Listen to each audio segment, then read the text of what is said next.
Well, kind of similar to this, right? So, my mere mortal moment of, are you really prepared for the obstacle that's coming your way? And so this is around, just because the standard convention is to be built in a particular way doesn't mean that it will always hold to the nth degree. So here's another aspect where I'm reading The Art of Resilience by Ross Edgley, and him pretty much swimming around Great Britain. Now, as part of it, just before he went on this big swim, he went to all these doctors, and everyone pretty much told them, you got a shit body swimming. You're 5'8", you're like 90 kilos, so it's basically like me. He's a heavy dude. He's a heavy dude. He's a big, bulky guy. He's short legs, little feet. Like, you're not a swimmer. You're not a swimmer. You got they were saying like a duck's bum and really heavy like upper torso and head. They're like, no, we would recommend that you become like really skinny, like pretty much a professional swimmer. That's what you should do. But makes sense. That's the conventional standard, right? A conventional standard. If you want to be a good swimmer, taper down, have this triangle shape. Okay, you'll swim great. However, that is all again dependent on the fact that we put the context of, oh, a great swim is up and down laps, or maybe swimming up and down a river. But what he was kind of finding out was, okay, well, for him, it's the aspect of, it's the resilient side of things that actually trumps just being like properly built to being a swimmer in these more adventurous, extreme circumstances. Because, you know, when you're swimming 20 miles every single day or 30 miles every single day, and you're having to eat all this food and talk all these things, and, you know, his parts of his tongue's falling out, and he's bleeding, all that. There's videos of that. Yeah. You can watch him pull out his You can be all the own professional bloody swimmer all you want, but you're going to get to that and be like, nah, I'm not going to do this anymore. Or you're not big enough or have enough fat to be able to actually sustain the amount of energy that's being expended out. Oh, hell yeah. It was just the general limitation sometimes that we might put onto something to go, I'm not the right shape to be a runner. I have too small feet to be a good swimmer. All this sort of stuff. I could say my stride is not long enough for me to be able to run efficiently, and so maybe I should theoretically make my marathon pace or something like longer. Like, it's just unfair that it's the same. And yes, to some degrees, you could make that sort of statement, but in other ways, I go, oh, sometimes the general standard that we think doesn't get proven to the nth degree. Like, there's aspects where it actually isn't the best to be an absolute perfect shape for a swimmer or running for that particular thing, whether it's maybe it's mostly in the extremes rather than obviously the average that we find ourselves. But then I go, well, are you really prepared for that obstacle that's going to come along the way? Because, you know, if someone might tell me, well, I'm a runner, let's just say they run 10Ks every day. Sure, that makes them that they're prepared. They run.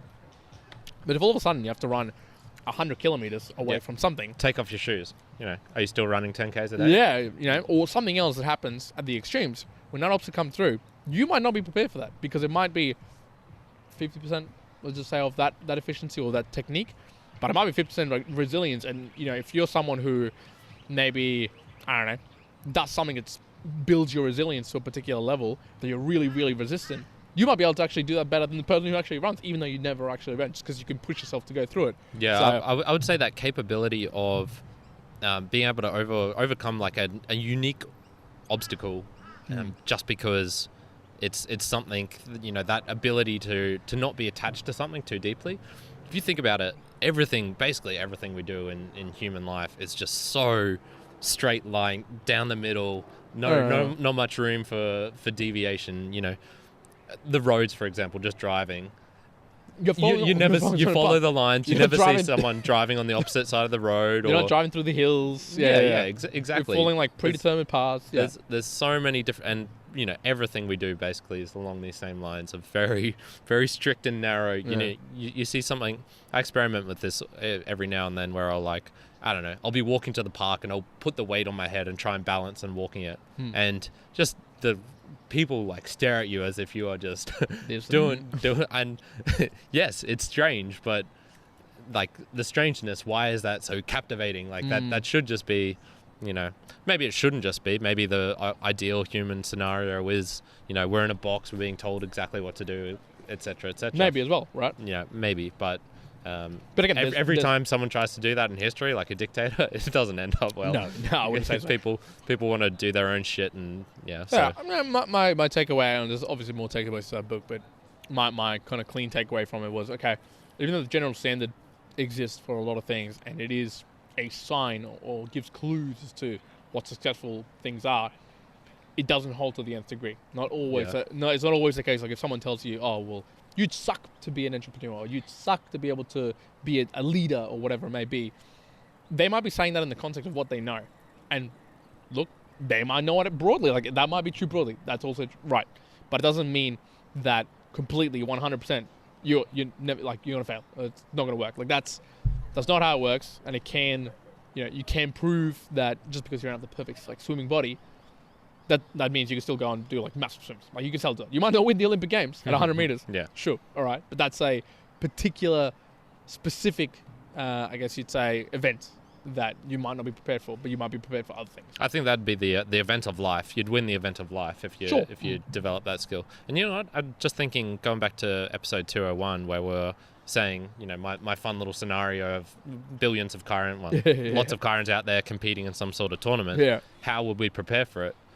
Probably developing that ability to overcome obstacles, random obstacles, would be a really useful skill to have. Yes. So maybe even injecting into your own, training routine. Oh, you know what? Tomorrow there's like a wheel or something, and tomorrow spin the wheel. Okay, I'm running without shoes. Or whatever comes, tomorrow, like, random permutations. Tomorrow every kilometer I have to make someone laugh and get a joke before I can run the next kilometer. So you get That's all pretty these, good. I like that. I like that. Just all these real weird sort of things, and just getting used to that, because you'll probably learn a shit ton doing stuff. Yeah, I like like that idea. That's really cool.